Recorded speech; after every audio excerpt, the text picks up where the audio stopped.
ખાલી રહેતા હોય છે, પબ્લિકની પણ ડિમાન્ડો છે કે તળાવમાં પાણી રહે, કઈ રીતની વ્યવસ્થા નગરપાલિકા ટીમ કરવા જોઈએ? અમદાવાદ મહાનગરપાલિકાના 24-25ના બજેટમાં અનેક તળાવો ડેવલપ કરવામાં આવી રહ્યા છે. જે તળાવ ભૂતકાળમાં બન્યા હતા એ આજે ડેવલપ કરવામાં આવે છે. લાલ બહાદુર શાસ્ત્રી તળાવ બાપુનગર હોય, વસ્ત્રાપુર તળાવ હોય, પરંતુ આ તળાવ પાછળ કોર્પોરેશન દ્વારા 10 કરોડ 5 કરોડ આવા ખર્ચા કરીને ડેવલપ કરવામાં આવે છે. પરંતુ આ તળાવની અંદર પાણી હોતું નથી.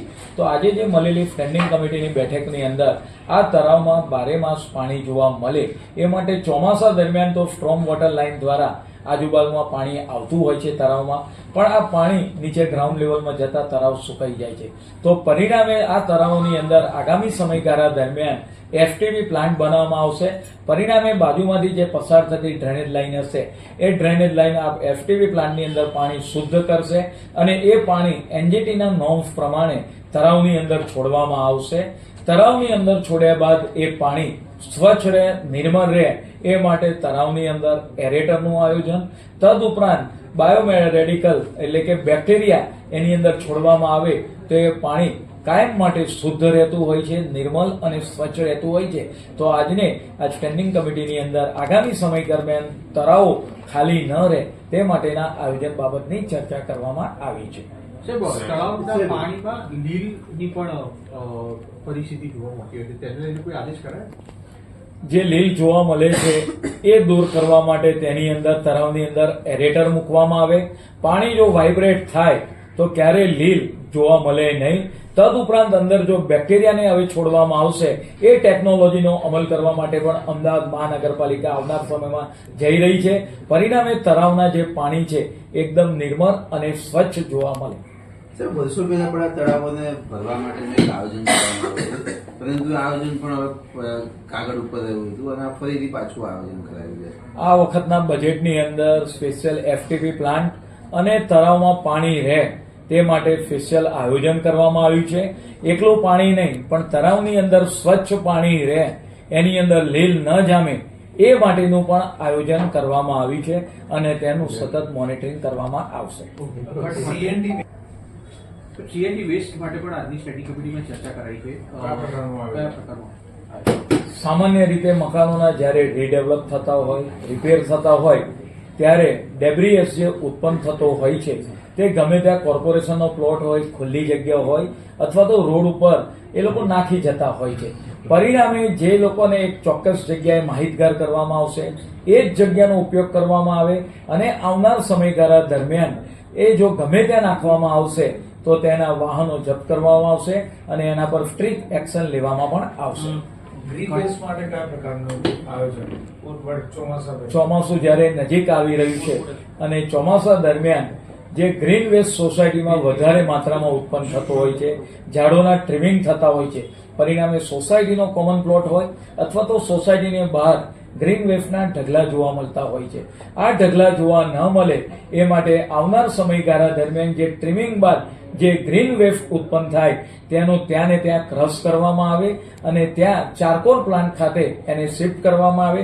પરિણામે આવનાર સમયગાળા દરમિયાન જે ગ્રીન વેસ્ટ સોસાયટીઓની બહાર પડી રહેલો જોવા મળે તો હતો એ જોવા મળશે નહીં.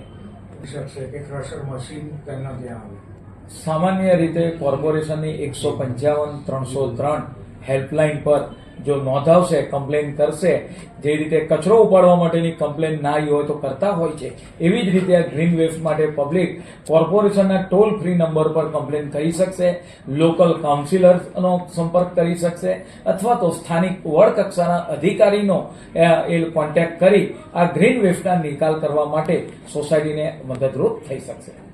માહિતી પ્રાપ્ત નથી, પરંતુ અમદાવાદ મહાનગરની અંદર નીચેની યુટિલિટી પૂરી કર્યા બાદ જ આરસીસી રોડ બનાવવા જોઈએ. કારણ કે મહાનગરની અંદર પાણીની, ડ્રેનેજની, સ્ટ્રોમ વોટર, ઇલેક્ટ્રિક આ તમામ યુટિલિટી નીચે આવેલી છે. કયા કારણસર રોડ તોડવામાં આવે ચોક્કસ તેની માહિતી મંગાવી આગળની કાર્યવાહી કરવામાં આવશે. કોર્પોરેશનના કોન્ટ્રાક્ટરો દ્વારા કામગીરી હજુ પણ બપોરના સમય દરમિયાન 1 થી 4 ચાલુ રાખવામાં આવે છે. આ કેટલી ગંભીર બાબત ગણી શકાય કે ગામને શિખામણ આપનાર વ્યક્તિ પોતે અમલ કરતો નથી? ગરમીની અંદર તમામ સાઇટો ઉપર 12 થી 4ના જે સમયગાળા દરમિયાન સરકારની જે અમારી ગાઈડલાઈન છે એ પ્રમાણે બંધ કરવાની સૂચના આપવામાં આવી છે. પરંતુ કોક ઠેકાણે કોર્પોરેશનના કામ સમયસર કરવાના અથવા તો જે ચોમાસાનો પીરિયડ આવે છે તે બાબતે પૂરો કરવા માટે કોઈ એ રાખ્યું હોય, પરંતુ એને આજ સવારે જ તમામોને સૂચના આપવામાં આવી છે. કોર્પોરેશનની તમામ જે સાઇટો છે તેની અંદર પણ 12 થી 4નો જે સમયગાળો છે પરિપત્ર પ્રમાણે આપણે પણ એનો પૂરેપૂરો ચુસ્ત પ્રમાણે અમલ કરવો. યુટિલિટીની કામગીરી પણ ચાલુ કરી દેવામાં આવે, શું નિર્ણય કરાયો છે, કેટલો ફાયદો? જે એરિયા ડેવલપ થતા હોય ત્યારે ડેવલપરને અથવા તો બિલ્ડરને રજા ચિઠ્ઠી આપવામાં આવતી હોય છે, પરંતુ રજા ચિઠ્ઠી આપ્યા બાદ એ એરિયામાં ઘણા ટાઈમ સુધી પાણી, નર્મદાનું પાણી હોય, ઇલેક્ટ્રિસિટી હોય અથવા તો ડ્રેનેજ, આ સમસ્યા રહેતી હોય છે. તો આ જે નક્કી કરવામાં આવ્યું કે જે દિવસે રજા ચિઠ્ઠી આપવામાં આવે જે વિસ્તારમાં, એની રજા ચિઠ્ઠીની નકલ એન્જિનિયરિંગ વિભાગને આપી દેવામાં આવે, તો જ્યાં સુધી લોકો રહેવા આવે, બીયુનો સમય આવે એ વખતે ત્યાં આગળ અંડરગ્રાઉન્ડ યુટિલિટી, તમામ પ્રકારની સ્ટોમ વોટર હોય, ડ્રેનેજની યુટિલિટી હોય, પાણીની યુટિલિટી હોય, તે તમામ પ્રકારની ડ્રેનેજ યુટિલિટી નખાઈ જાય. એટલા માટે એડવાન્સમાં જો ચાલવામાં આવે તો પાછળ આવનાર રહેનાર લોકોને આ પ્રકારની સમસ્યા નડે નહીં. તે માટેની આવનાર સમયગાળા દરમિયાન કોર્પોરેશન દ્વારા તકેદારી રાખવામાં આવશે.